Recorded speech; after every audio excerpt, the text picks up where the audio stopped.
All right, this is the part 1 of the Unit 12 test study guide. First topic is on trig functions. So we learned the 6 trig functions, different ways that you can evaluate different pieces. So the first couple, we are just finding the 6 trig functions. You are given either 2 sides of a triangle or one of the 6 trig functions. So this first one, you have 2 sides of a triangle. Very first thing you need to do here is figure out the missing piece using the Pythagorean Theorem.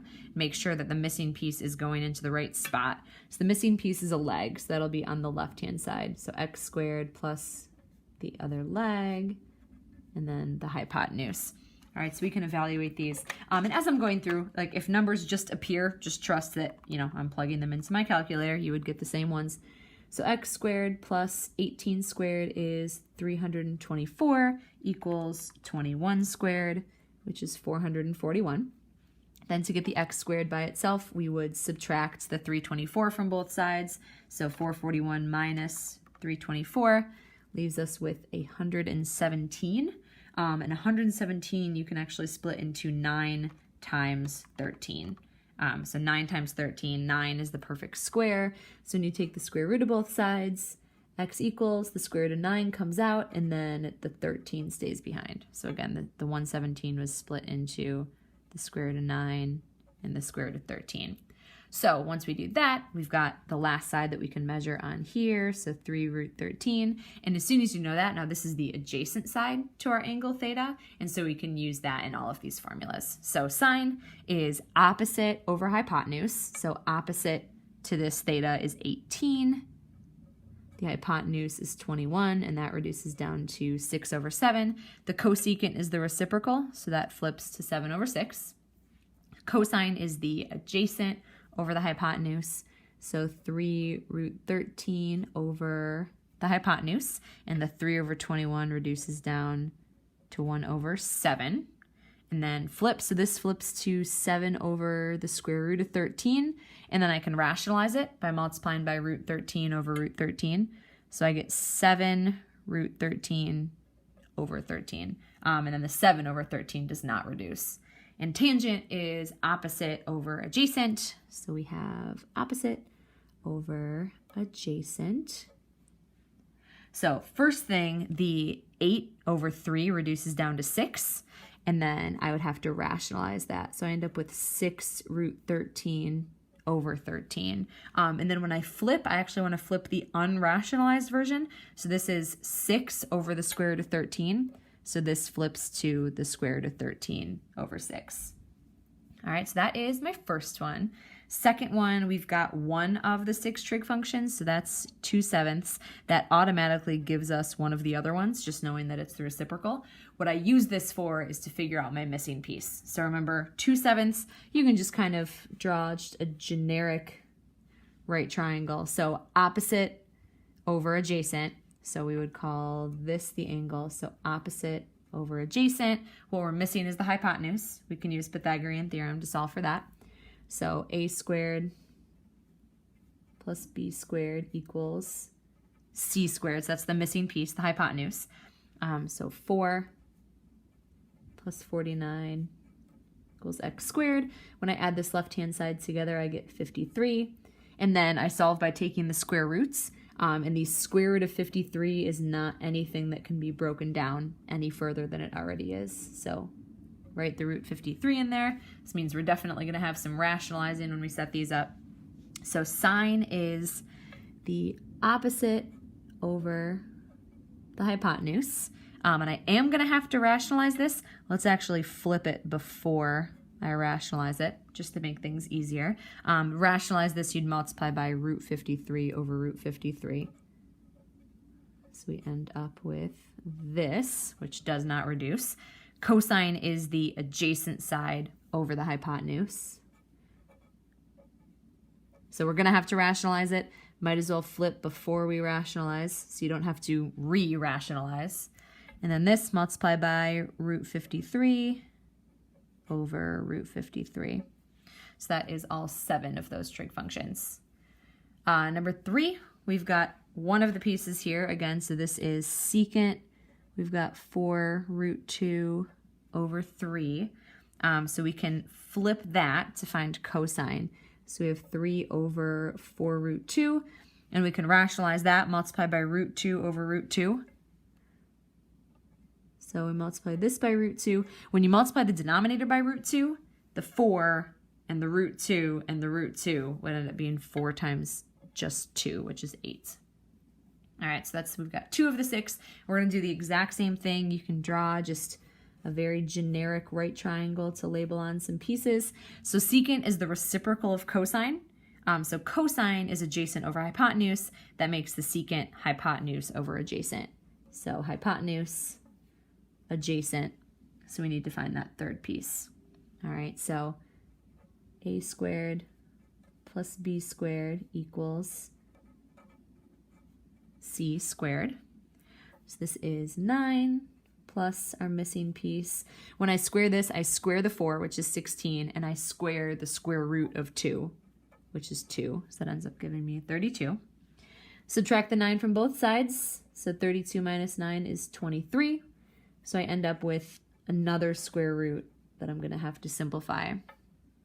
So square root of 23, that's my opposite side. And 23 is a prime number, so it doesn't go any further than that.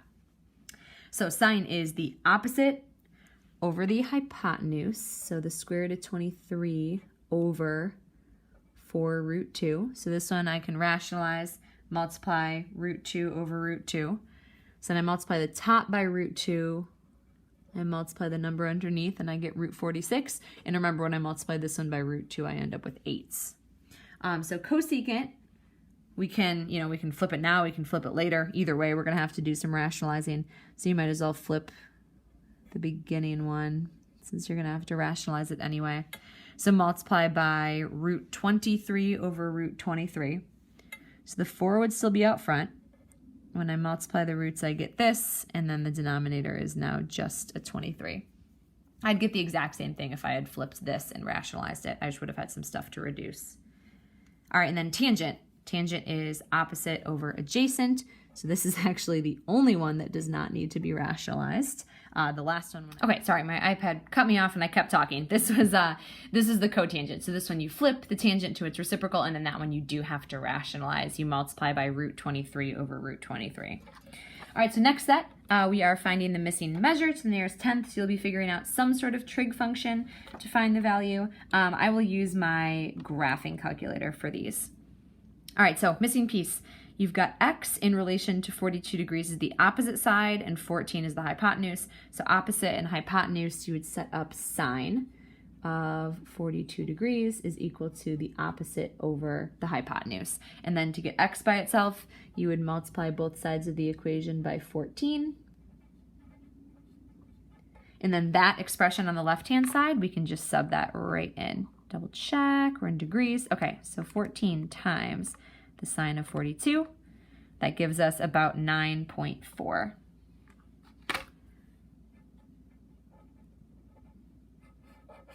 All right, next one. We've got this missing piece right here, which is the hypotenuse, and this is the angle we're talking about, so that makes this the opposite. All right, so we've got opposite and hypotenuse. That would be sine again. So sine of 18 degrees is the opposite over the hypotenuse. This one's a little bit tricky because the x is in the denominator, so we can cross multiply.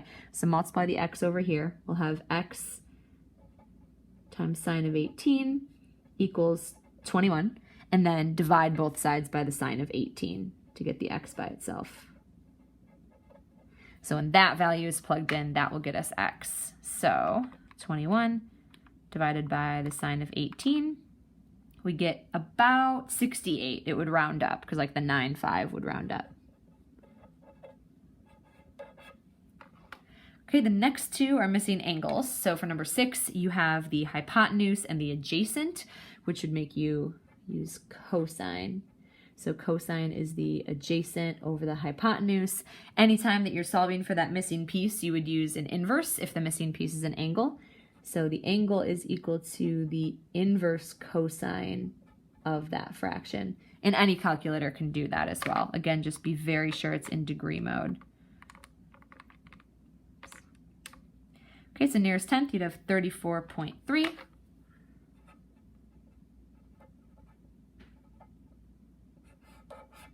Okay, in this one, our missing angle, 35 is the hypotenuse, 34 is the opposite. So this one would be sine. So sine of the angle is opposite over hypotenuse. And just like we did with number 7, you would want to set up the inverse in order to solve for the angle. So it'd be the inverse sine of this fraction, the opposite over hypotenuse. Okay, so 76.3 degrees. All right, next page, on to topic number 2. We've got our angles and angle measures. So this first thing that we're doing is just translating back and forth between radians and degrees. So this one is a degree measurement. So we start with the measurement in degrees, and then we multiply by pi over 180. And then they reduce down as much as they possibly can. So these, let's see, they're both divisible by 15. So if you divide this by 15, we get 11. Divide this by 15, you get 12. So it ends up being 11 pi over 12. Negative 54 degrees. We take negative 54 degrees and you multiply it by pi over 180 again. So that, they are both divisible by 18. So divide this by 18, it leaves us with 3. Divide this by 18, it leaves us with 10. So negative 3 pi over 10. And one more, 243 degrees. If you multiply that by pi over 180, they're definitely each divisible by 3. I think we could go even further than that. Yeah, 9. They're both divisible by 9. So 243 divided by 9 is 27. 180 divided by 9 is 20. So 27 pi over 20 is the most reduced form for that one. Okay, 19 through 13, I'm sorry, 11 through 13, we're going the other way. So 9 pi over 5. This time, instead of pi over 180, it's 180 over pi. So the pi should cancel each time. Here, the 180 over 5 reduces down, so we can divide out the 5. And when you divide 180 by 5, you get 36. Okay, so then 36 times 9 is 324 degrees. Okay, this one, negative 13 pi over 20. You're multiplying by 180 over pi. Pi's will cancel, and 180 over 20 reduces down to 9. Okay, so negative 13 times 9 is negative 117 degrees. Nice value there. And last one of these, negative 4 pi over 45. Multiply that by 180 over pi. Once again, the pi's cancel. 180 divided by 45. We end up with just 4 over 1. So when I multiply these two values, I just get negative 16 degrees. Okay, next one. We want coterminal angles and then the reference angle. So coterminal angles, you add and then subtract. So this, let's get a little visual here. So 305, this is 270. So then we go 35 degrees further. So that would be this angle right here. So just to give you a picture of what it looks like. So coterminal angles, you take 305 and you add 360 to get one of the coterminal angles. Then take 305 and subtract 360 to get another one. So positive 665, negative 55. Okay, and then your reference angle, remember, is the positive angle between the terminal side and the x-axis. So that would be this measurement right here. So I would get that by doing 360 minus 305. So this would be 55 degrees right here. The reference angle is always positive, no matter where your terminal side is. All right, this one, 7 pi over 10. It would be a good idea, just so you can graph it, to multiply by 180 over pi. So this reduces down to 18. The pi's cancel, and the 7 times 18 is 126. Again, just helpful so that you can get a little visual. So there's 90. So 126 would be, just a little past where the 120 would be. So that is your angle. All right, so coterminal, these ones are a little bit trickier because what you're adding and subtracting this time is 2 pi. So for us, remember when you add and subtract 2 pi, You want a common denominator, so it's the same as 20 pi over 10. That's what would reduce down to 2 pi. We need over 10 so that you can add it to this. So 7 pi over 10 plus 20 pi over 10 would be 27 pi over 10. And then 7 pi over 10 minus 20 pi over 10 would be negative 13 pi over 10. So radians are a little bit trickier. The reference angle has to be done in radians as well. So that is this distance right here. Remember the positive angle between the terminal side and where the actual x-axis is. So this is pi, so that would be 10 pi over 10. So between 7 pi over 10 and 10 pi over 10, the difference would be 3 pi over 10. All right, next set, we've got a terminal side on a certain point. So you want to sketch it out, get a little visual. So 6, negative 8 would be somewhere like down there. So there's your terminal side, initial side. So what we would do is drop down just to make like a fake little triangle here. So this measurement we would label as 8 units. This is 6 units. We could use that to find r. So 6 squared plus 8 squared equals r squared. 6 squared is 36. Plus 64 is equal to r squared. These two values add up to 100. So r is equal to 10. So I can use that on my picture. So r is 10. The x coordinate is 6 and the y coordinate is negative 8. So you use these three measurements right here when you're coming up with the 6 trig functions. So sine is y over r. So negative 8 over 10, which reduces down to negative 4/5. And then I just flip that fraction for the reciprocal, cosecant. Cosine is x over r. So 6 over 10, which reduces down to 3/5. And secant is the reciprocal, so I flip that. And tangent is y over x, so negative 8 over 6, which reduces to negative 4/3. And cotangent is the reciprocal, so I flip that. All right, another one of these, 9,3 would be in the first quadrant. So 9,3, somewhere around there. That's your angle, little guy in there. Okay, so this would be 9 units, 3 units, and then we could figure out r. So 3 squared plus 9 squared equals r squared. So 9 plus 81 equals r squared. This adds up to 90. And then when I take the square root of both sides, 90 I can split into 9 times 10. So the square root of 9 is 3, and a 10 gets left behind. All right, so 3 root 10. So all of these, notice these are all multiples of 3. So when I set these all up, they're all going to have to be reduced down before I have my final answer. So sine, we've got, oh, sorry, this is r. And then, again, x is 9 and y is 3 when I'm plugging into all my formulas.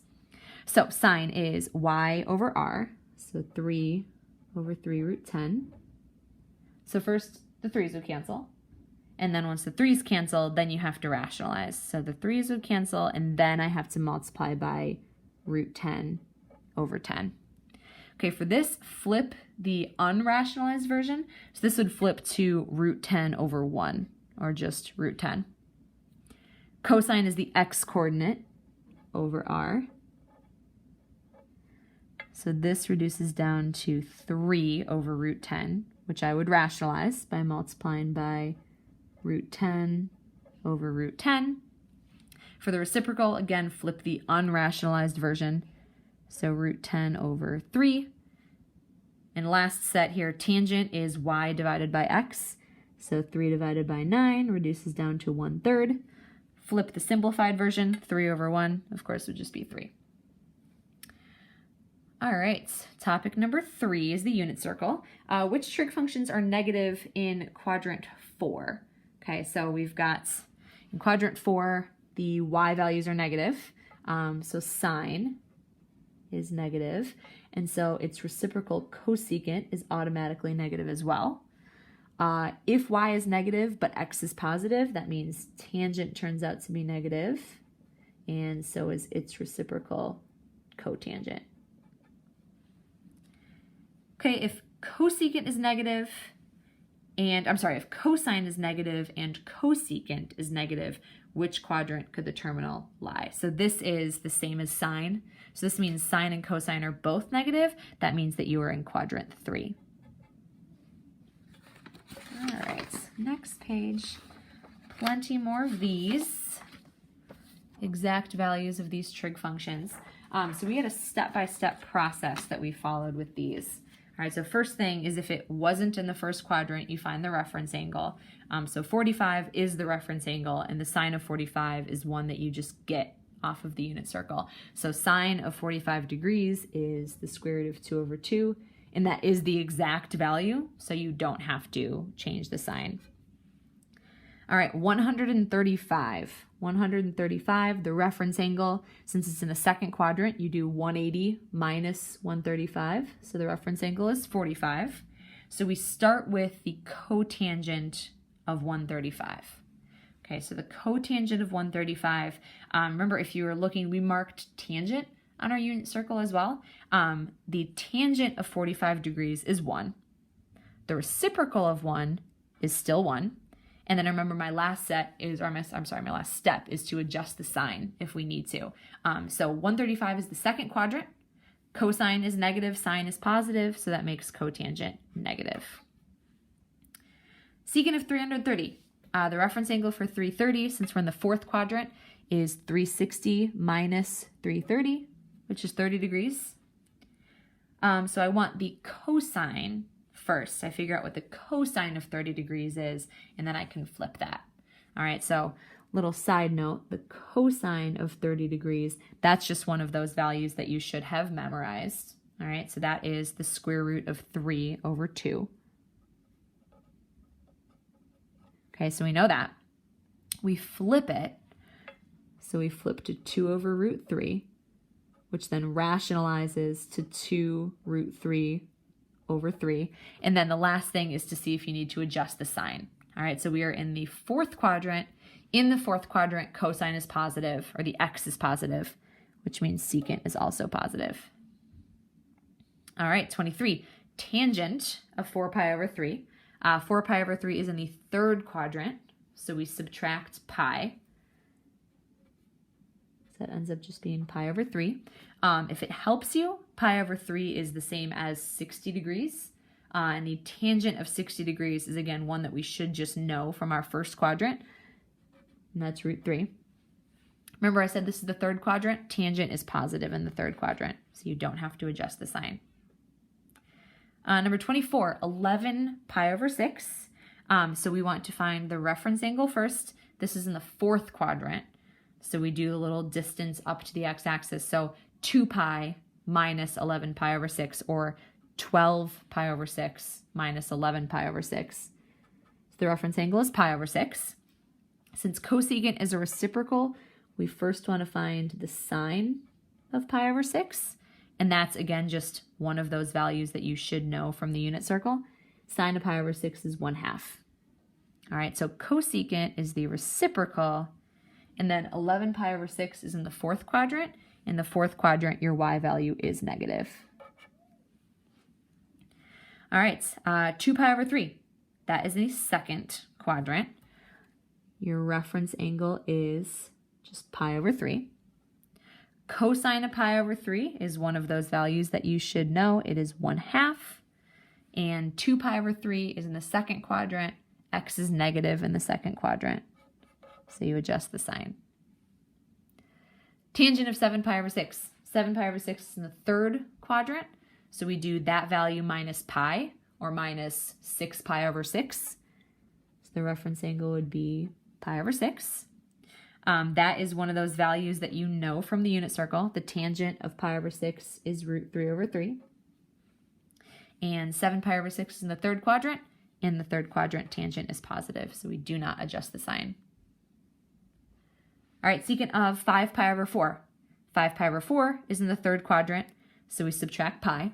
So minus 4 pi over 4, which gives us just 1 pi over 4.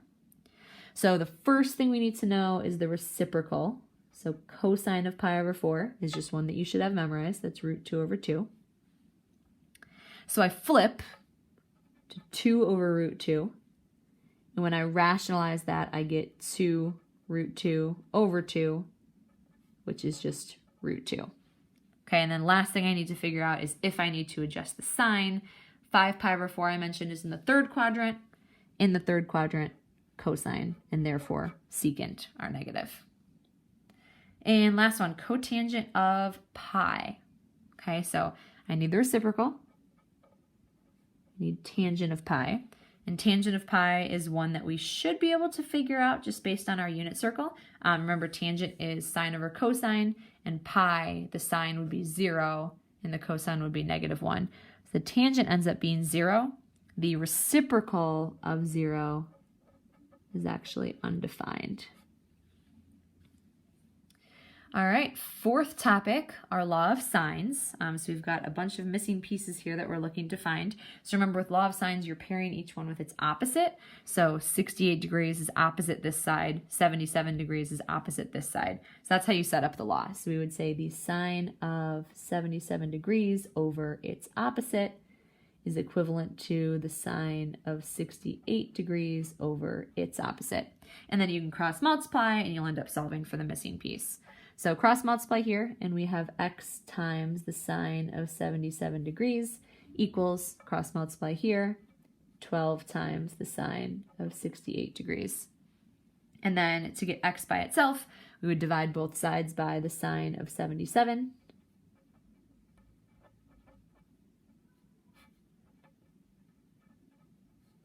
Okay, and then this can all just get plugged right into the calculator.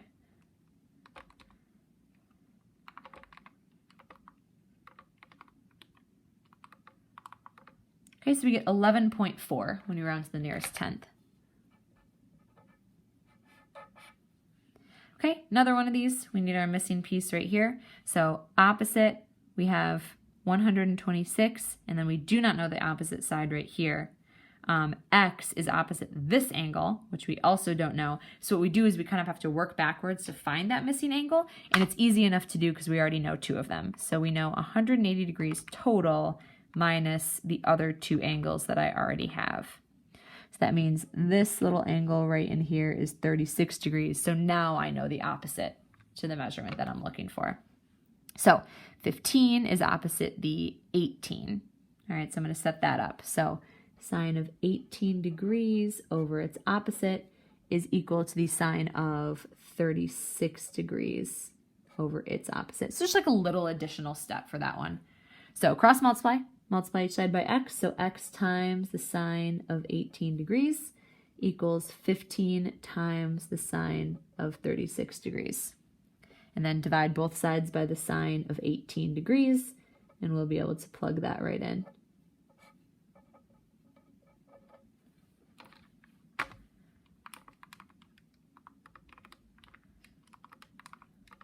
Okay, so we get 28.5.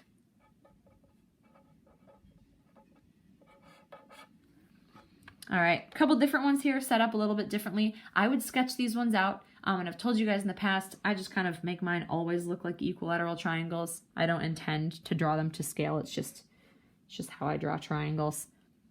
So angle A, let's call this one angle A. We'll make that 40. A will make this B, so AB is 26. And then BC is 20. So we want to find angle C, which is this one right here. So this is our angle C. That's one we're trying to find. So this is setting up, again, just opposites. So we have 40 degrees. So the sine of 40 degrees over its opposite is equal to the sine of C over its opposite. So we can cross multiply just like the previous couple problems, except this time we're solving for an angle. So cross multiply, we have 20 times the sine of angle C equals 26 times the sine of 40 degrees. Divide both sides by 20. And when we do that, we'll get a value. So we can take 26 times the sine of 40, that's what we have on the right-hand side, and divide it by 20. So keep 4 decimals, so 0.8356.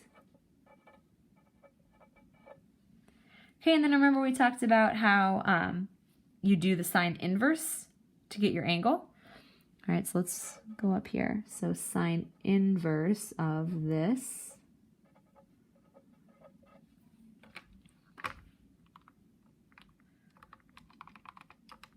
Okay, so we get, for C, we get 56.7. And then remember, your calculator will automatically give you one in the first quadrant. It is possible to have one in the second quadrant, and you do that by finding the other value where sine is positive and subtract it from 180.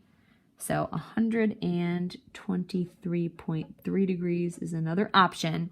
You have to actually see if those options could both fit inside the same triangle with the angle that we already know about. So 56.7 plus 40 degrees, definitely less than 180, so that one's fine.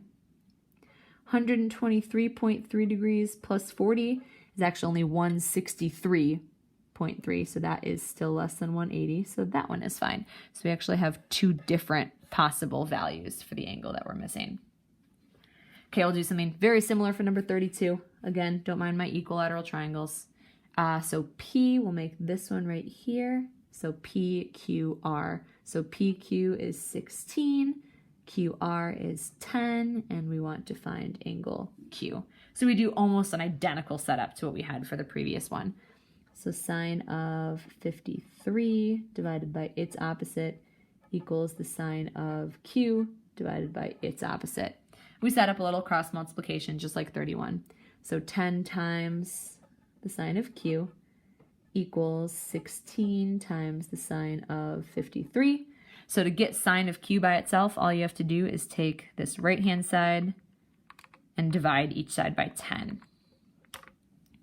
Okay, so we get 1.2778.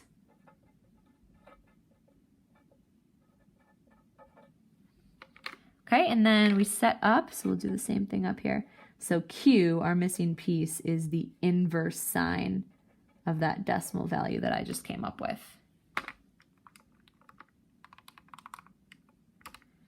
Okay, so I get something that is undefined. If this is undefined, what that means is that I don't actually have any possible triangle that has these measurements. Remember, sine is only between 1 and -1, so anything that's outside that range won't actually work. So in this situation, I end up with no solution.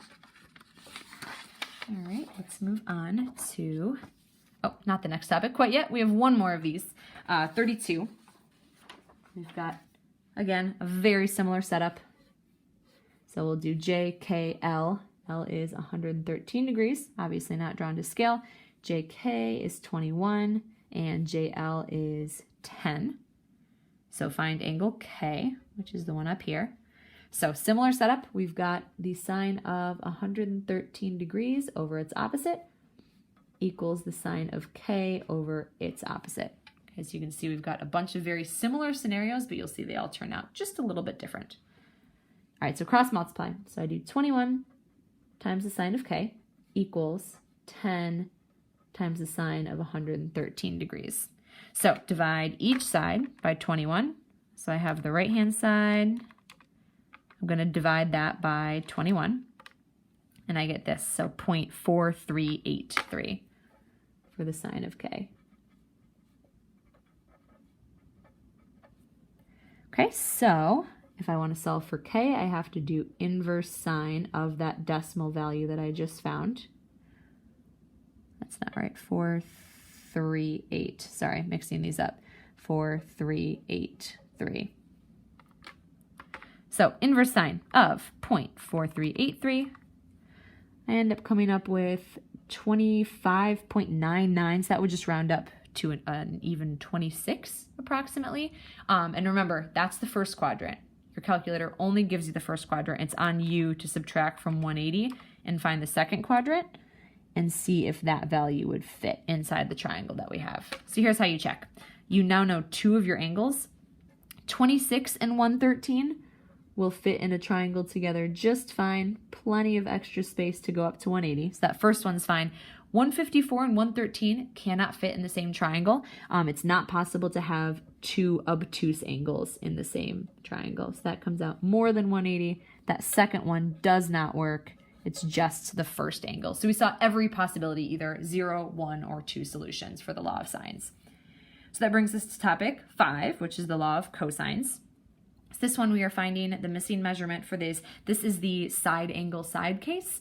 That's one of the situations in which you would use the law of cosines if you have two sines and the angle in between. So you set up, our missing piece is x squared. So every time you do the two other legs squared and added together, minus 2 times the other two legs times the cosine of the angle in between. So even though you had a bunch of different ABC formulas, this is basically the exact same setup every time. So we have x squared, and we tried to get in the habit of adding the constants together. So 17 squared plus 13 squared is 458 minus, and then 2 times 17 times 13 is 442 attached to the cosine of 75. We do this just so I can make a point and remind you that you cannot subtract these two values right here. This is attached to cosine, this is not. They are not like terms, they cannot be combined. So I would just type that into my calculator. So 458 minus 442 times the cosine of 75. So we get this, we want 4 decimal places. So 343.6020.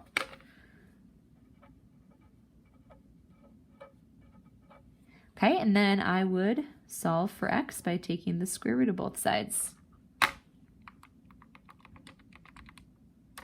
Okay, so I get approximately 18.5 for my missing side, round to the nearest tenth. This one, we've got 3 of the sides. This is the side, side, side case where we're missing one of the angles. So this one, it's very important to make sure your legs all end up in the right spot. So the one that's by itself on the opposite side should be the opposite angle. I'm sorry, the opposite side to the angle. So 22 squared equals the other two legs squared and added together minus 2 times the other two legs times the cosine of that inner angle, so x degrees. All right, so we're going to set these up in a very similar way to what we just did with 34. So I do 22 squared on the left, so that is 484 equals 16 squared plus 9 squared. You can add the constants together.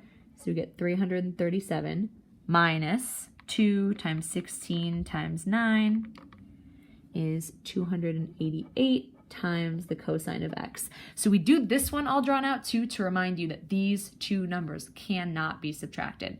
This is attached to a variable, this is not. What I can do is subtract the 337 from both sides of the equation. So I'll do 484 minus 337. So I end up with 147 on the left, and then the 337 is gone from the right, like that. And then I would divide both sides by this negative 288. So take the left-hand side and divide it by negative 288. So I get negative 0.5104.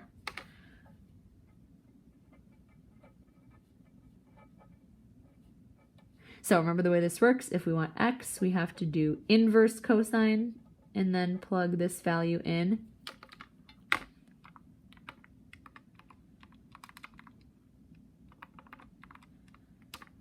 Okay, so I get approximately 120.7 degrees.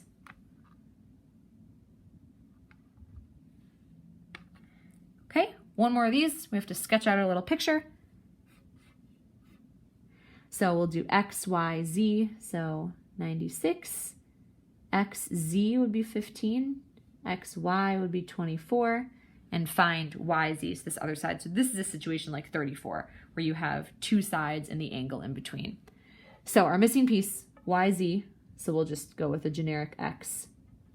So the other two pieces squared and added together, minus 2 times the other two legs, times the cosine of the inner angle. So just like 34, we're going to simplify each piece a little bit. So 24 squared plus 15 squared is 801 minus 2 times 24 times 15 is 720 times the cosine of 96 degrees. We're going to plug this all in anyway. I just remind you that you cannot subtract these two values as this one is attached to a variable.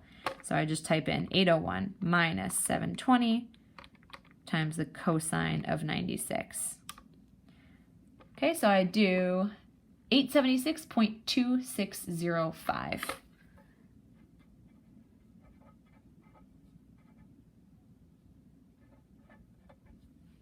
and then solve for x by taking the square root of each side.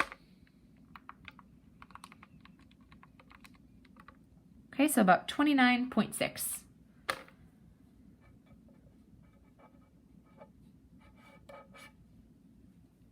All right, topic number 6, solving triangles. So we've got solving it means that we are solving for all of the missing pieces that we have on each triangle. So we're going to do a quick sketch.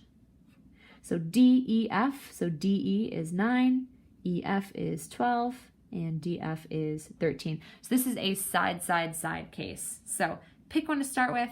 Usually best to start with the one that you know is going to be the largest. Okay, so the one across from the 13 is going to be the largest. So this is angle E that we're going to solve for first. So let's label D, E, F. We have to solve for all 3 of these angles. So we're going to start with E, and like I said, we're going to do that using the law of sines. Law of cosines this time, because you've got side, side, side.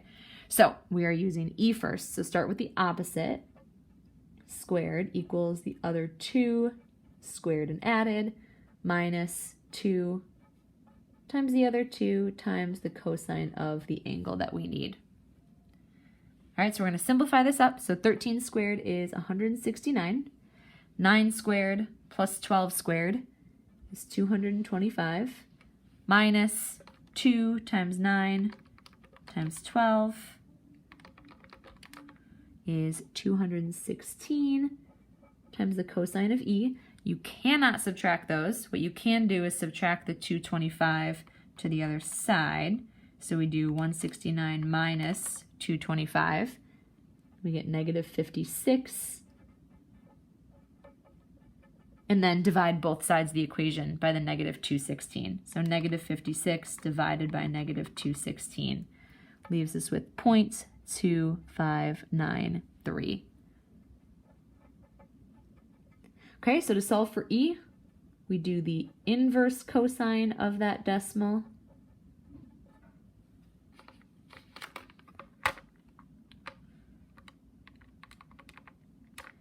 Okay, so that gives us what basically ends up being 75 degrees if you round to the nearest tenth.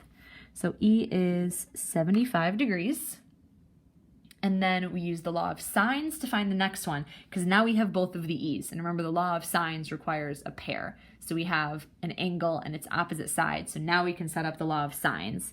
So we do the sine of 75 over its opposite. Let's do the next biggest one. So then the sine of the next biggest one will be D over its opposite, which is 12. All right, so cross multiply. 12 times the sine of 75 equals 13 times the sine of D. Divide both sides by 13. So 12 times the sine of 75. I want to divide that side by 13. So I get this fun little decimal, so 0.8916. Okay, so then I do sine inverse. Okay, so to solve for this angle, I do sine inverse of 0.8916, and that gives me my angle D, rounded to the nearest tenth. And then the last one, super easy, just knowing that they all add up to 180. I can subtract the 63.1. I can subtract the 75, and that gives me sort of my remainder, I guess you could say, will be the third angle. All right, next page of these, we've got one more on this topic. Solving triangles again, so let's get a quick sketch.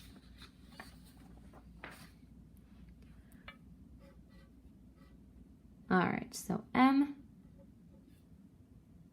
N, and then P. So this is N. So MP is 22. That is this one right here. All right, so this, we'd have to find the missing angle first, and I'd say that's the easiest piece to find because you already have two of them. So 180, subtract the 26, subtract the 48, and that gives us the missing angle, which is 106.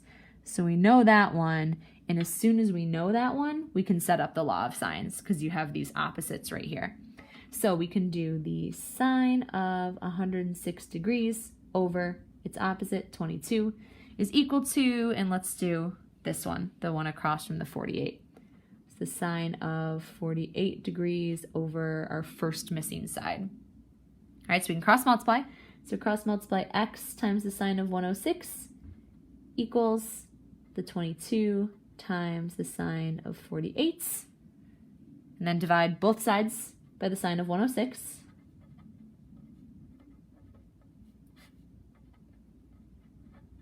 And we can sub that into the calculator to solve for our first missing piece.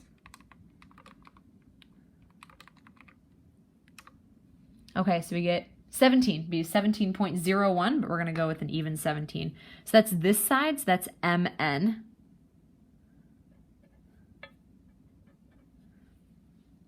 All right, and then our other piece, we'll say this, so here's this missing piece, we'll call that x, and then y, so that we're not confusing our variables. Pythagorean Theorem, people want to use that a lot. You cannot use Pythagorean Theorem because it's not a right triangle. So you'd actually just use Law of Sines again. So keep the same pair, but then go with the opposite pair with the 26 degrees. So same left-hand pair here, but this time you're doing the sine of 26 degrees and the other missing side. So the process will be almost identical. So cross multiply the y this time times the sine of 106 and cross multiply the 22 times the sine of 26 degrees. And then divide both sides by the sine of 106. So we'll get that value, and that is our third missing piece.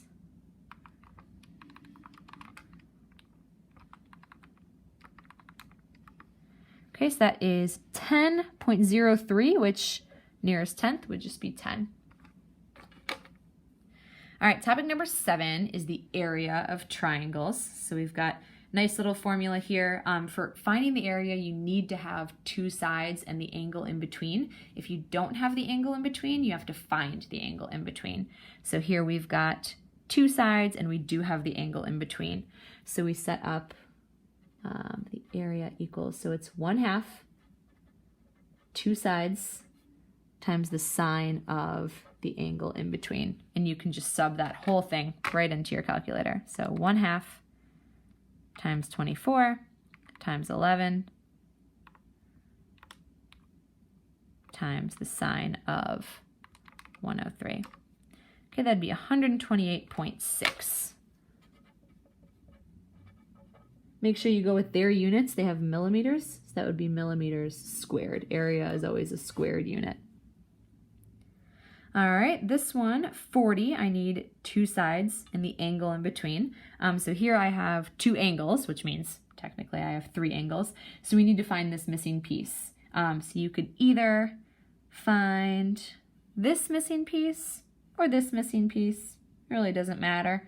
So you could, let's say, yeah, let's find this missing piece since we already know what this angle is. So we could find this, might as well label it all on here. So 180 minus 141 minus 15 means that missing angle is 24. So either way, it does not matter what missing piece you find. So this, we don't know the opposite here, but we do know those two. So we know the sine of 141 over its opposite, which is 19, equals, and then either way, pick a sign, it doesn't matter at all. Let's go with the 24. 24, so we're solving for this right here. So cross multiply, x times the sine of 141 equals, cross multiply the other way, 19 times the sine of 24. You would have to divide both sides by the sine of 141. Okay, and then plug that into the calculator. That'll give you x, and then it's a very simple formula to get the actual area. So this will be 12.3 if you round to the nearest tenth.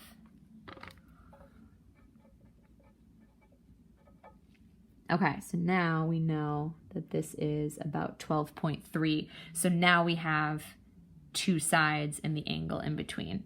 Okay, so you can set up equals 1/2 two sides times the sine of the angle in between. Okay, so 1/2 two sides times the sine of the angle in between. So 30.2. And these units are inches. So inches squared. Okay, one more of these. For this one, I've got two sides, and then I've got this angle over here. So I have a pair of opposites, so I can use the law of sines there. So use this pair of opposites to set up this fraction, and then I can find this angle right here. And then that will lead me to find this angle, and then I'll have all the pieces that I need. Okay, so this, we'll label that x, that's what I'm solving for. So sine of x over its opposite, which is 17. So this one's just a slightly different problem where I have to find a missing angle first. So cross multiply, 22 times the sine of x equals 17 times the sine of 66. To get sine x by itself, I have to divide both sides by 22. So 17 times the sine of 66, divide that by 22. So I get to 4 decimals, 0.7059. So to get x, I would do the inverse sine. Okay, so inverse sine, 0.7059, gives me about 44.9 degrees.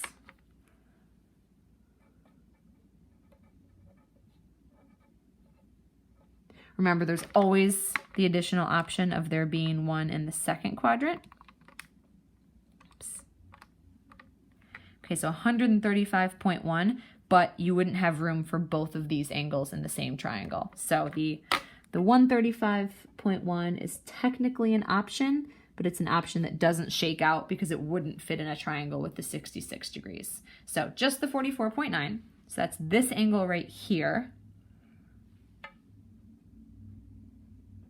And then I can use that to find the third missing angle. So 180 minus the 66 minus the 44.9 gives me my final angle is 69.1.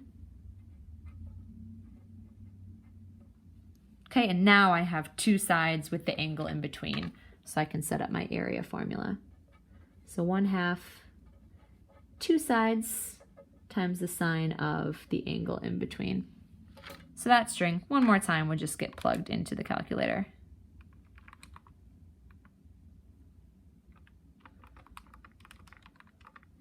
Okay, so we get for our area this time 174.7, and these units are meters squared.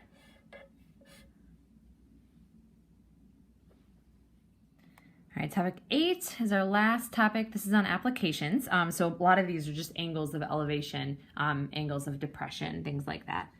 So from the top of a building, the angle of depression to a car parked on the street below is 48 degrees. If the building is 75 feet tall, how far is the car parked from the base of the building? All right, so we've got from the top of the building, angle of depression to a car parked in the street. So the car would be down here. This is a 48-degree angle. If the building is 75 feet tall, so like really this is the building, but this height would be the same over here. So if this is 75 feet, this is also 75 feet. How far is the car parked from the base of the building? So again, this is the building, so this is the base of the building, so it's technically this distance that we're looking for, but like that's the exact same distance. So x, and so we can just set up a SOHCAHTOA function. So based on this angle, this is the opposite side, this is the adjacent side, so opposite over adjacent would be tangent. So we can set up the tangent of 48 degrees is equal to opposite over adjacent. Remember, things are always just a touch trickier when you've got the variable in the denominator. We're gonna have to set up some cross multiplying. So cross multiply here, the x times the tangent of 48 degrees equals 75 times 1, technically, and then divide both sides by the tangent of 48. All right, so let's see, I can sub that in.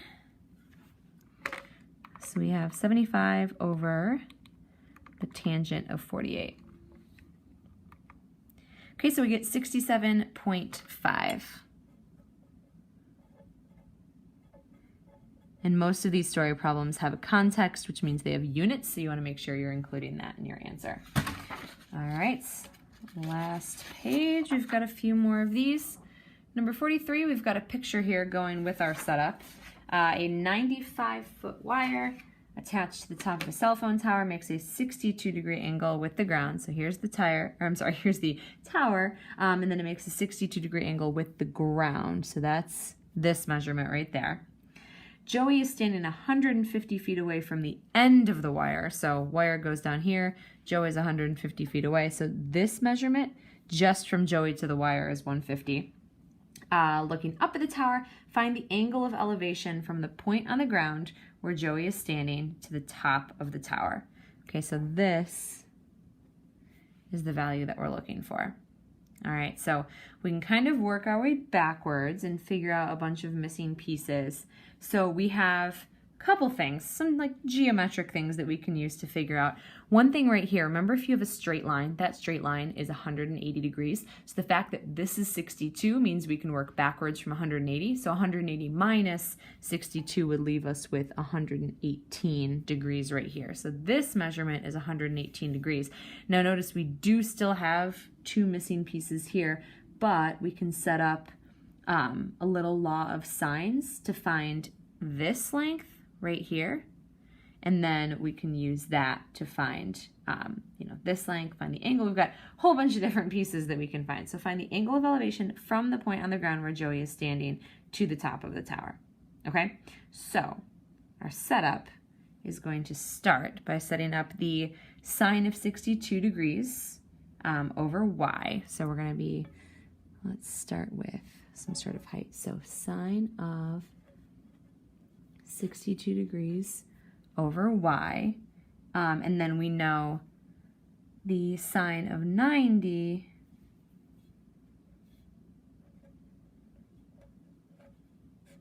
over, well, hold on, let's work our way backwards here.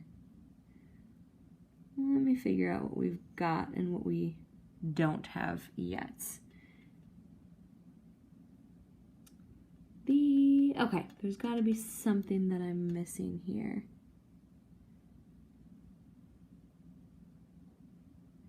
So this one, so finding that,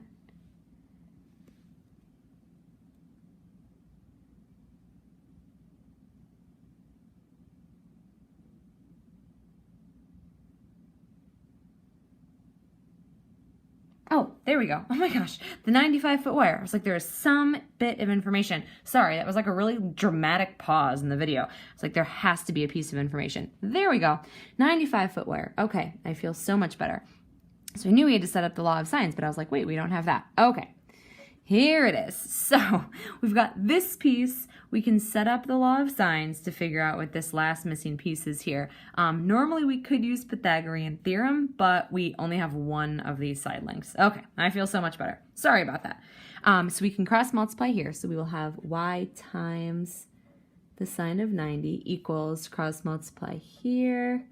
Maybe I can edit out some of that long, uncomfortable silence. All right, so then divide both sides by the sine of 90.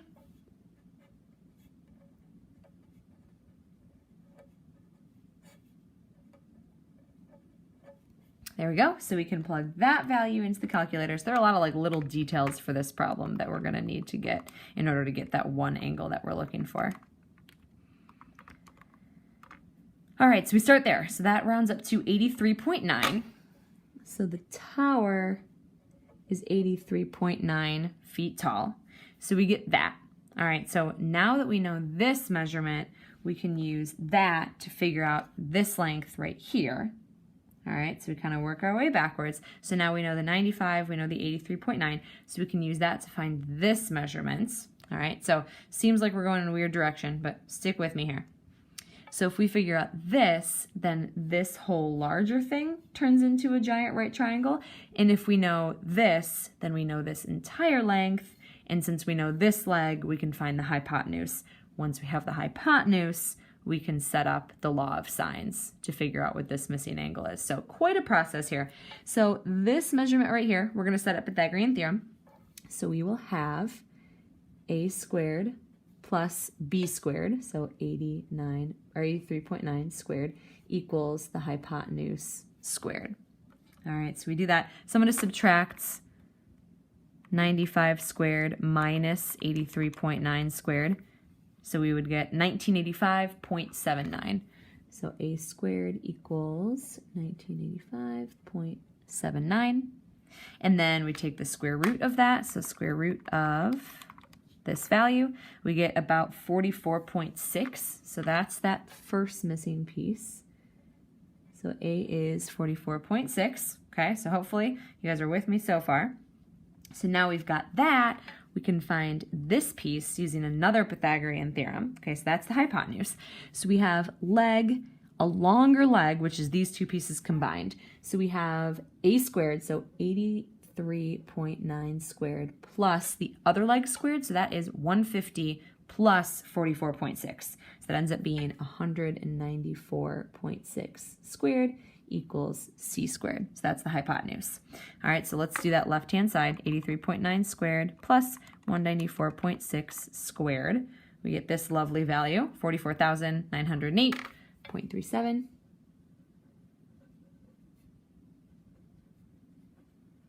Okay, and then just take the square root of that value. So we get 211.9. Okay, so now bring it back to just this triangle right here, right? So now we can use the law of sines because this is our missing piece. We do have the opposite side length, that's the 95, which looks like it's written as the angle, but it's not. We didn't know this, we had to have these opposite pieces, and now that we do, we can set up the law of sines. All right, so over here, let's sneak that in. So sine of 118 over 211.9 is equal to the sine of x, that's our missing piece, over 95. So we set that up, we'll be able to solve for x. Start with a little cross multiplying here, so 211.9 times the sine of x is equal to 95 times the sine of 118. To get the sine x by itself at least, we would divide both sides by 211.9. So the right-hand side is this. We want to divide that by 211.9. So we end up with sine of x equals 0.3958. So we use our inverse sine with this value. Okay, so we end up with x equals 23.3 degrees. Remember, when you're doing the law of sines, it is always possible that you could have that the other one in the second quadrant. So do 180 minus 23.3, and we get 156.7. There is not room for that angle with this other obtuse angle. So it's just the one, just this acute angle. And that's, ladies and gentlemen, is what we are solving for. All right, number 44. This one is going to be much simpler. Two trains leave from the same point and travel along straight tracks that differ in direction by 72 degrees. All right, so we go this way, this way. This is 72 degrees. If their speeds are 64 miles per hour and 52 miles per hour, approximate how far apart they will be after 30 minutes. Okay, so 30 minutes of going 64 miles per hour would put this train 32 miles away. 52 miles per hour after half an hour would put this train 26 miles away. So you should probably be a little more realistic there. All right, so we want their distance apart, which would be that measurement right there. All right, so we have the side angle side case. In that scenario, you would use the law of cosines.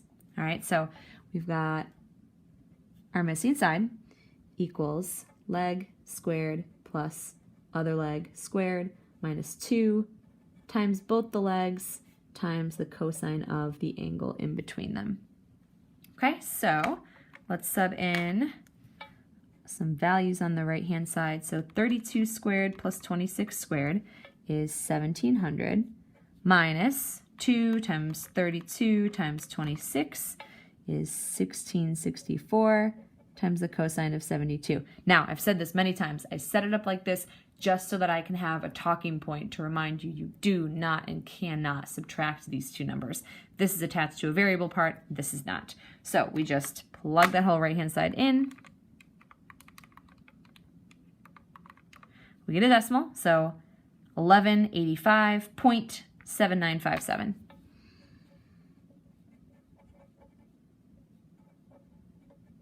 Okay, and then we solve this by taking the square root, and then we round to the nearest tenth. So square root of that value, rounds to the nearest tenth, we get 34.4.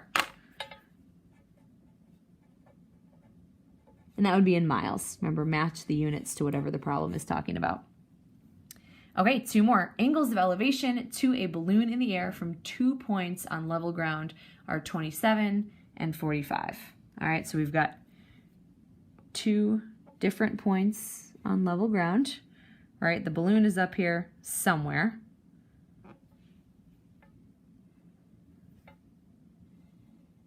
Okay, so we have 27 degrees, 45 degrees. We got that. If the points are 9 miles apart and the balloon is between the points in the same vertical plane, so vertical plane, right, this is something like that, approximate to the nearest tenth of a mile the height of the balloon above the ground. All right, so we are looking for that measurement right there, the height of the balloon above the ground. Okay, so here is the way that this is going to work. We know this angle, we know this angle, so we can figure out just by using subtraction what that larger angle is. Okay, so like that. So we know it's going to be 108 degrees. Now 108 degrees is this whole angle, right? We don't know where it splits. We don't know what it splits into, but we know that this is the entire angle. Actually, we do know what it splits into because this makes a 90-degree angle. So it splits into 45 this way, and then it would split into 63 this way. So anyway, we've got the 108. We know that this is 9. We are going to try to find this piece right here, and then we can use that to find this piece right here. All right, so the way that we're going to do that is we're going to do the law of sines because this 108 is opposite the 9, and the 27 is opposite this piece right here.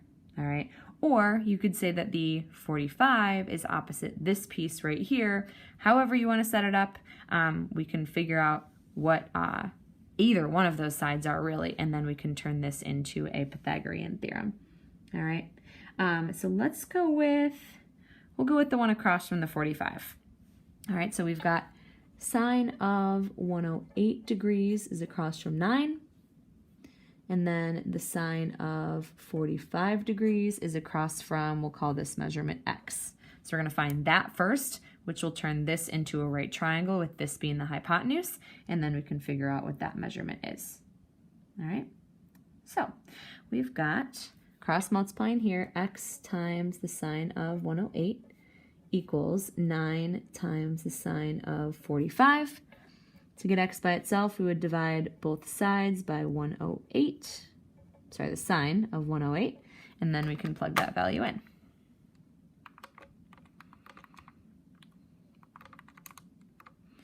Okay, so we get about 6.7 when we round that. Whoops, right here. Okay, so that is this measurement right here, right? So now we know by the fact that we dropped down a little vertical line there, this must be a right angle. This is the hypotenuse. And we actually, you know what, no, we don't know where this splits. We're gonna do the law of sines again. That's gonna be the easiest way to figure this out. So we're gonna do the law of sines. Now we know that these two are opposites, and we can see what's opposite the 27, right? Okay, so we've got 90 is opposite. So now we're like forgetting about this little portion of it. So we're going to say 90 is opposite the 6.7. We're going to figure out what's opposite the 27. So a second law of sines, ignoring this little bit of the triangle. And remember the 9 extends all the way across. That's not a measurement that we would get to use here. It's like this is the triangle that we're working with without some of these measurements. So we have the sine of 90 degrees across from 6.7 equals the sine of 27 degrees across from the h that we're trying to find. So like this little triangle, but we don't know this leg. All right, so cross multiply h times the sine of 90 degrees equals 6.7 times the sine of 27 degrees. Okay, so we can divide both sides by the sine of 90. That'll get the h by itself. And I'm going to plug that in.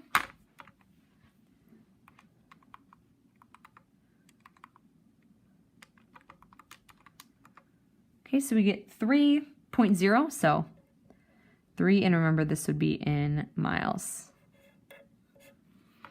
All right, one last problem, one last application. A triangular lot has sides of 98, 137, 84 feet. So we have, remember I told you guys my triangle drawing skills are pretty much just equilateral and right triangles. So we've got, that looks like probably the longest. Not perfectly accurate, obviously. Find the area of the lot to the nearest tenth.